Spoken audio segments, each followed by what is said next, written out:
wana sikoyo mama ani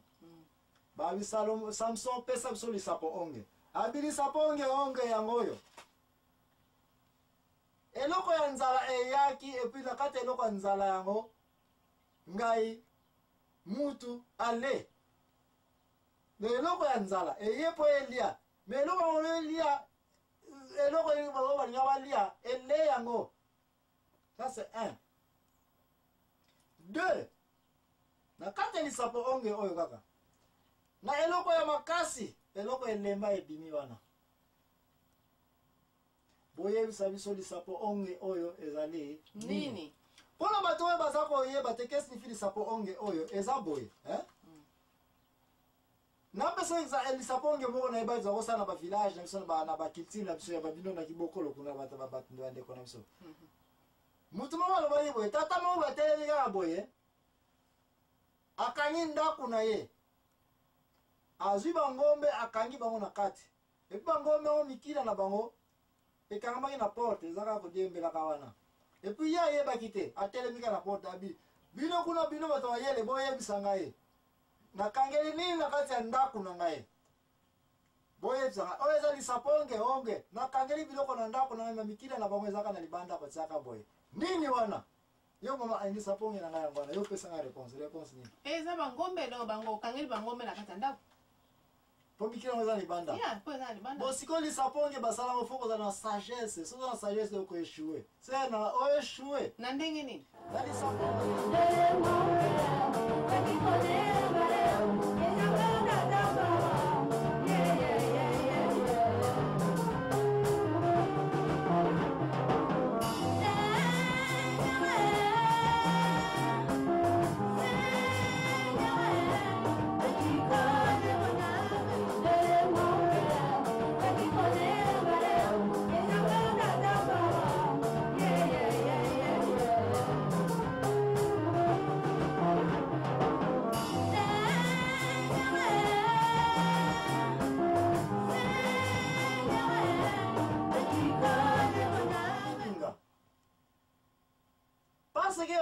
na milinga na ndako te quelque soit mayelo za na koyoka na ndako na milinga na kati milinga ngo ekobima.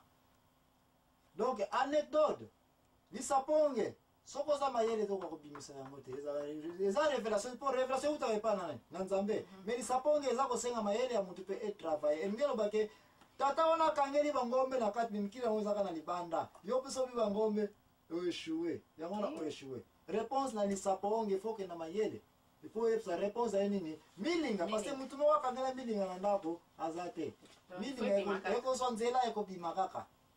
ne place oza komona ke Samson yepeko akale babokino na bike nazaki yango yo lisaponge na ngai yango bo interpréter bref bazo bapesi bakome 7 jours Samson ta aza kozonga abomaki lion te na retour na ye akende kokuta place atiaki lion wana ekufaki epolaki mikuwa ya lion ekomi banzoi miel yango na kala ibona lisaponge oyo après 7 jours babengisi Salomon ke ya Samson ya kozwa réponse na yo ntango akendaki babokilo na réponse banganga bamagicien basilisi mayele na bango kabeta lenda bakamvutuko na lisaponge oyo suka mama ani ezalaki boye mwasi ya Samson fiancé na ye oyo sikoyo na fiancé na ye aleli abi yo oza mutu ya mabe parce que oboyi koyebisa ngai secret ya lisapo onge oyebisi banini bapana na ngai mais soki okoyi koyebisa ngai lisapo onge oyo secret na yango ngai soki nakei na bapana ngai na koyebisa bango te nakobomba yango kaka mpona ngai na yo kaka secret Samson alobi koma bapana na yo kutu babota ngai nayebisi bango secret ya lisapo onge oyo te tozongaki na ye na camarade na nga oyo bongo yoki na koyebisa ngai ngai nayebisa secret jamais papa na kutu na pesi yango te bongo yo nangi nopesa yo mwasi abi elingi olobaki olingaka ngai te po soki olingaka ngai mwasi na mbali secret moko pesa nga secret mabi okoyebisa te abi non nakoyebisa te Samson ayebiseke te na nzela naza koya nabomaki lion lion azalaki na nzala koya kolianga minga sikoyo naleye nabomi ye epuis tanto yaki na village na na premier tour tanto yaki na bamatwasi tanto zongaki nayebisaki baparent te epuis nake kotala place lion ekufelaki o banzoi bakomi wana epuis nakangi miele nyonsi ngale yango nazalaki na nzala epuis nalesu nyonso yango napesa mosu na bapara nanga so baliaki yango lisusu nde yango wana kaka abi butu wana natongo fi kwala epa bapara na ye na baclan na ye abi clan boya réponse ezali boloba na ye ke abomaki lion epuis aliaki miele ntango azongaki bamikuwa ya lion ebotaki miele secret sa ye nini ebimi kolia na mwasi nde kolia na ndoki bandia eza te na bible frère nde place oza bamona ete Samson ayoki interprétation abi siliki abi donc asiko na kopesa bino 30 bilamba yeko bilamba ya ntalo ya lin aza na yango pete abike nayebi ke mwasi oyo moto apesi bino secret wana parce bino bokoki kointerprete yango te mais problème eza te ndaye eza ndaye oyo so na Jefta kolapa ndaye alapaki ndaye kia kokokisa biloko wana babi donc nge futifuta oyebi nini asalaki aza na bilamba te ake akare bato bautaki na zandu na bavillage mosusu banani bafilistin kaka lisusu 30 filistin boma bango balataki bie bakenda na bafeti kuna bomaka bango akolektione bilamba na bango abongisango bien aye kopesa na banani na babokilo na ye ke bilamba bosengaki yango siko bopesa ngai nini mwasi na ngai maki nsosila bapara ya mwasi oyo nzokande bayebaki deja ete Samson aza na mbongo te mpo ayela biso 30 bilamba oke elingi elobaki akokoka na ye lupeta oyo te zwaka mwasi ya bata Samson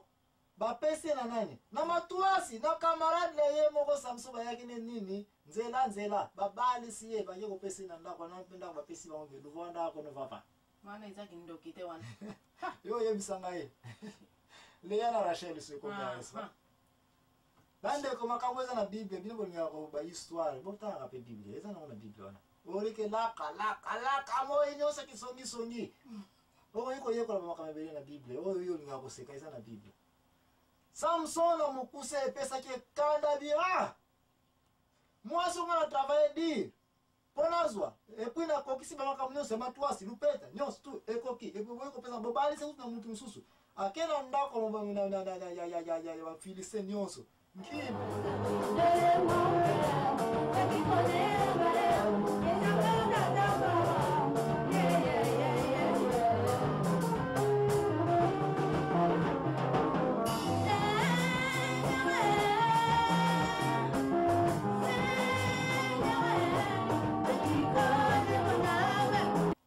bomaka bafilistin ezali ebele concernant saga na Israël. Bon saga na Israël résultat pesa kolobela mate makambo nini osi olinto te ya na vie sineke nyonso ezaka na kati na mukanda oyo juge mukanda juge za na chapitre 21 kaka kasi tokotangi yango na malembe oyo comprendre que vie ya yo mundimi vie pesa koleka na village ya kibokolo eza na kati ya mukanda ya juge yo pe mtu olinga koseka kuna to invite yo kene koyekola koseka bien yo moko wapi na bible oh bible pesa nga fatigue tanga siki songi waza kosalaka ki laka na mukana ya juge balaka boni okone kokuta na weza ebele n'est-ce pas bien mama ane tokene kozwa répondre na biso ntango tokozonga nde tokokenda deuxième partie mosusu ya nini ya saga na Israël to désordre kati na Israël haleluya amen pesa biso distraction inoza nango lisusu na popo maeboma bina ya Yesu merci Jésus nzambe apambola bino haleluya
bazandu na ba village mususu banani ba Philistins kaka lisusu 30 Philistins boma bango balata kibia bakina na ba fete kuna boma ka bango a collectionner bilamba na bango abongisa ngo bien aye ko pesa na banani na ba bokilo na ye ke bilamba bosenga ki yango siko pesa ngai nini mwasi na ngai